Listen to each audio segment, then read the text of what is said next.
शांति का मन बहुत परेशान था। आज पापा ने फिर माँ के ऊपर हाथ उठाया था। विमला उसकी माँ 70 साल की हो चली थी। इस उम्र में भी उसके 76 वर्षीय पिता जब तब अपनी पत्नी पर हाथ उठाते थे। अभी अभी मोबाइल पर माँ से बात करके उसका मन आहत हो चुका था, पर उसकी मजबूरी यह थी कि वह अपनी यह परेशानी किसी को बता नहीं सकती थी। अपने पति व बच्चों को भी कैसे बताती कि इस उम्र में भी उसके पिता उसकी माँ पर हाथ उठाते हैं। माँ के शब्द अभी भी उसके दिमाग में गूंज रहे थे। बेटा, अब और सहा नहीं जाता। इन बूढ़ी हड्डियों में अब इतनी जान नहीं बची है कि तुम्हारे पापा के हाथों से बरसते मुक्कों का वेग सह सके। पहले शरीर में ताकत थी, मार खाने के बाद भी लगातार काम में जारी रहते थे। कभी तुम लोगों पर अपनी तकलीफ जाहिर नहीं होने दी, पर अब मार खाने के बाद हाथ, पैर, पेट, गर्दन, पूरा शरीर जैसे जवाब दे देता है। दर्द के कारण रात रात भर नींद नहीं आती। कराहती हूँ तो भी चिल्लाते हैं। शरीर जैसे जिंदा लाश में तब्दील हो गया है। जी करता है या तो कहीं चली जाऊं या फिर मौत ही आ जाए, ताकि इस दर्द से हमेशा के लिए छुटकारा मिल जाए, पर दोनों ही बातें नहीं हो पाती। चलने तक को मोहताज हो गई हूँ। शांति माँ के दर्द, पीड़ा और बेबसी से अच्छी तरह वाकिफ थी, लेकिन वह कर भी क्या सकती थी। माँ को अपने घर ले आना भी तो समस्या का समाधान नहीं था, और आखिर कब तक माँ को वह अपने घर रख सकती थी। अपनी घर गृहस्थी के प्रति भी तो उसकी कोई जिम्मेदारी बनती थी। ऊपर से भाइयों के ताने सुनने को मिलते थे सो अलग। उसके दोनों भाई अपनी अपनी गृहस्थी में व्यस्त थे।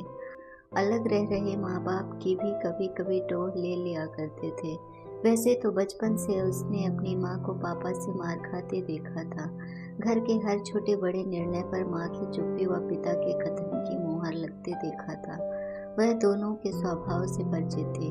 वह जानती थी कि सदा से ही घर गृहस्थी के प्रति बेपरवाह व लापरवाह पापा के साथ माँ ने कितनी तकलीफें सही हैं, और बड़ी मेहनत से तिनका तिनका जोड़कर अपनी गृहस्थी बसाई और बच्चों को पढ़ा लिखा कर काबिल बनाया। वरना पापा को तो यह तक नहीं मालूम था कि कौन सा बच्चा किस क्लास में पढ़ रहा है।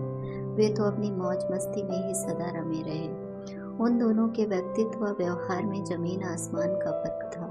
एक तरफ जहाँ माँ आत्मविश्वासी, ईमानदार, मेहनती, कुशल और सादगी पसंद महिला थी, वहीं दूसरी ओर उसके पिता मस्त मौला, स्वार्थी, लालची और रसिया किस्म के इंसान थे, जो स्थिति के अनुसार अपना रंग बदलने में भी माहिर थे। आज भी दोनों के व्यक्तित्व में इंच मात्र अंतर नहीं आया था। हाँ, शारीरिक रूप से अस्वस्थ व कमजोर होने के कारण माँ थोड़ी चिड़चिड़ी अवश्य हो गई थी। इसलिए अब जब भी उनके बीच वाद विवाद की स्थिति बनती थी, तो वो प्रत्युत्तर में पापा को बुरा भला जरूर कहती थी। यह बात पापा को कतई बर्दाश्त नहीं होती थी। आखिर सालों से वो उन होठों पर चुप्पी की तरह मोहर देखते आए थे, सो इस बात को हजम करने में उन्हें बहुत मुश्किल होती थी।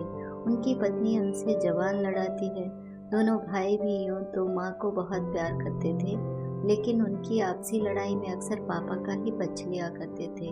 शांति को मालूम था कि पिछली बार जब पापा ने माँ पर हाथ उठाया था, तो अत्यधिक आवेश व क्षोभ में माँ ने उनका हाथ पकड़कर उन्हें झिझोड़ दिया था कि वो अब ये सब नहीं सहेंगी। तब आनंद फानंद पापा ने सभी बच्चों को फोन लगाकर उन्हें उनकी माँ द्वारा की गई इस हरकत के बारे में बताया था। तब छोटे भैया ने घर पहुंचकर माँ को खूब लताड़ लगाई थी, और यह तक कह दिया कि आपकी बहू आपसे 100 गुना अच्छी है, जो अपने पति से इस तरह का व्यवहार तो नहीं करती है। पता नहीं, पर शायद उनकी भी पुरुषवादी सोच माँ के इस कृत्य से आहत हो गई। शांति को बहुत बुरा लगा था। आखिर इन मर्दों को यह क्यों नहीं समझ आता कि औरत भी हाड़ मांस से बनी होती है। वह कोई मशीन नहीं जिसमें कोई संवेदना ना हो। उसे भी दर्द और तकलीफ होती है। वह भी कितना और कब तक सहे, और आखिर सहे भी क्यों। भैया ने उससे भी फोन कर माँ की शिकायत की, इस उद्देश्य से कि वह माँ को समझाए कि इस उम्र में ये बातें उन्हें शोभा नहीं देती। बोलना तो वह भी बहुत कुछ चाहती थी, पर इस डर से कि बात कहीं और न बिगड़ जाए, सिर्फ हाँ हूँ कहकर फोन रख दिया था। काश उस वक्त उसने भी सच्चाई बोलकर भाई का मुंह बंद कर दिया होता कि भैया माँ से तो आपकी पत्नी की तुलना हो भी नहीं सकती, क्योंकि ना ही वो भाभी जैसे झूठ बोलने में यकीन रखती हैं और ना ही अपना आत्मसम्मान कभी गिरवे रख सकती हैं। उन्होंने तो सदा सिर्फ अपनी जिम्मेदारियां ही निभाई हैं, बिना अपने अधिकारों की परवाह किए। पर आपकी पत्नी तो हमेशा से ही मस्त व बिंदास रही है। जब जब आपने उनकी मर्जी के खिलाफ कोई भी काम किया है, तब तब उन्होंने क्या क्या तांडव किए हैं, क्या आपको याद नहीं? और अब जबकि आप उनकी जी हजूरी में हमेशा ही लगे रहते हैं, तो आपका विरोध करेंगी ही क्यों? भाभी की याद करते करते शांति के मुंह में जैसे कड़वाहट सी घुल गई। विचारों के भंवर में इसी तरह गोते लगाती हुई शांति की तंद्रा दरवाजे की घंटी की आवाज से टूट गई। घड़ी की ओर निगाहें घुमाकर वह मन ही मन बुदबुदा उठी। अब कैसे होगा काम? बच्चे आ गए हैं, आज उसका सारा काम पड़ा हुआ है। भारी मन से उठते हुए उसने दरवाजा खोला तो चहकते हुए दोनों बच्चों ने घर में प्रवेश किया। मम्मा, पता है आज ड्राइंग टीचर को मेरी ड्राइंग बहुत अच्छी लगी। पूरी क्लास ने मेरे लिए क्लैप किया। टीचर ने मुझे 2 स्टार्स भी दिए हैं। नन्ही रूही ने माँ को अपनी ड्राइंग शीट दिखाते हुए कहा। ओहो, मेरी रानी बिटिया तो बड़ी होशियार है। I am proud of you, कहते हुए उसने नन्ही रूही को गले लगा लिया। रूही अभी 7 साल की थी, वह दूसरी कक्षा में पढ़ती थी। उससे बड़ा था अंश, जो कि 7वीं क्लास में पढ़ता था।